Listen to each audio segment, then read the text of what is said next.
የኢትዮጵያ ሰብአዊ መብቶች ኮሚሽነር ብርሃኑ አዴሎ መከላከያ ሰራዊት ታዳጊዎችን ጨምሮ ወጣቶችን በግዳጅ የመለመለ ስለመሆኑ በወጣው መረጃ ላይ ምርመራ ማድረግ ጀምሯል ማለታቸውን ሪፖርተር ዘግቧል።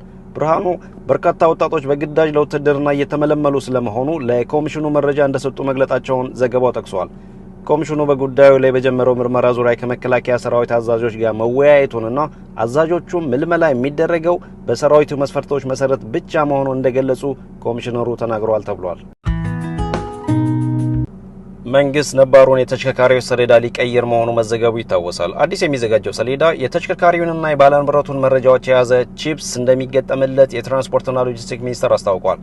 በአዲሱ ህግ ተሽከርካሪዎች በሀገር አቀፍ ደረጃ ወጥ የሆነና ተከታታይነት ያለው የመለያ ቁጥር ሰሌዳ እንደሚኖራቸውና ሁሉም ተሽከርካሪዎች በሚለጥፉት የመለያ ቁጥር ሰሌዳ ላይ የኢትዮጵያ ካርታ እንደሚኖረውም መዘገቡ ይታወሳል። ከዚህ በተጨማሪ ሰሌዳው ኢት የሚል የግዕዝ ፊደላትና የላቲን ፊደላት እንደሚኖሩትም ሰነዱ ያብራራል። ከዚህ ቀደም እንደሚታወቀው በስራ ላይ ያለው ሰሌዳ የክልሎችና የሁለቱም ከተሞች አስተዳደሮች መለያ የያዘ መሆኑ ይታወቃል።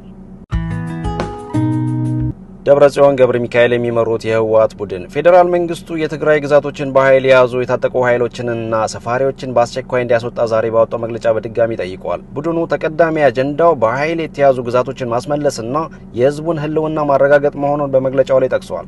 የትግራይ ህዝብ አሁንም የህልውና ትግል ውስጥ ይገኛል ያለው ቡድኑ ጌታቸው ረዳ የሚመሩት ሌላኛው የህወሓት ቡድን ለትግራይ ህዝብ ህልውና ጠንቅ ከሆኑ ኃይሎች ጋር በማበር የህዝቡን አቅም በማዳከም ላይ ይገኛል በማለት ከሷል።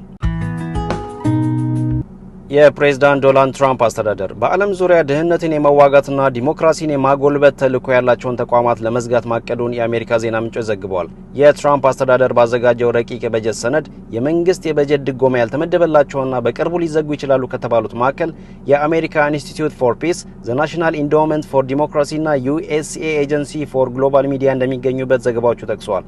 ናሽናል ኢንዶውመንት ፎር ዲሞክራሲ ኢትዮጵያን ጀምሮ ለበርካታ ሀገራት ለፕሬሶችና የመብት ተሟጋቾች የገንዘብ ድጋፍ በማድረግ ይታወቃል። ሌላው አሜሪካ ፉድ ፎር ፒስ ለተሰኘው ዓለም አቀፉ ፕሮግራሟ በአመት የምትመድበውን 1.6 ቢሊዮን ዶላር ለማቋረጥ ማቀዷም ተገልጿል። ከዋዜማ ዶናልድ ትራምፕ ራሳቸውን እንደ ካቶሊክ ጳጳስ አድርጎ የሚያሳይ የኤአይ ምስል ማጋራታቸው ቁጣ ቀሰቀሰ። የአሜሪካው ፕሬዝዳንት ዶናልድ ትራምፕ በሰው ሰራሽ አስተውሎት የተሰራና የካቶሊክ ጳጳስ አድርጎ የሚያሳያቸውን ምስል በማህበራዊ ሚዲያ ማጋራታቸው ከካቶሊክ እምነት ተከታዮች ዘንድ ነቀፌታ አስከትሎባቸዋል። ይህ ምስል በዋይት ሀውስ ይፋዊ ማህበራዊ ሚዲያዎች የተጋራው የካቶሊክ እምነት ተከታዮች በሊቀ ጳጳስ ፍራንሲስ ሞት ሀዘናቸውን እየገለጹ ባሉበት ወቅትና ቀጣዩን ሊቀ ጳጳስ ለመምረጥ በዝግጅት ላይ እያሉ ነው። በኒውዮርክ የሚገኘው የካቶሊክ ጉባኤ ትራምፕ በእምነቱ ላይ የቀለዱ ነው ሲል ቅሬታውን ገልጿል። ይህ የማህበራዊ ሚዲያ ልጥፍ የተጋራው ዶናልድ ትራምፕ ለጋዜጠኞች ጳጳስ መሆን እፈልጋለሁ ብለው ከቀለዱ በኋላ ነው። እንግዲህ ዶናልድ ትራምፕ በካቶሊክ እምነት ላይ እያፌዙ ነው ተብሎ የተተቹ የመጀመሪያው የአሜሪካ ፕሬዝዳንት አይደሉም። የቀድሞ የአሜሪካ ፕሬዝዳንት ጆ ባይደን ከዓመታት በፊት በፍሎሪዳ የጽንስ ማቋረጥን በሚደግፉ ግለሰቦች በተዘጋጀ ሰልፍ ላይ የመስቀል ምልክት ሲሰሩ ወይም ሲያማትቡ መታየታቸው ቁጣን ቀስቅሶ ነበር።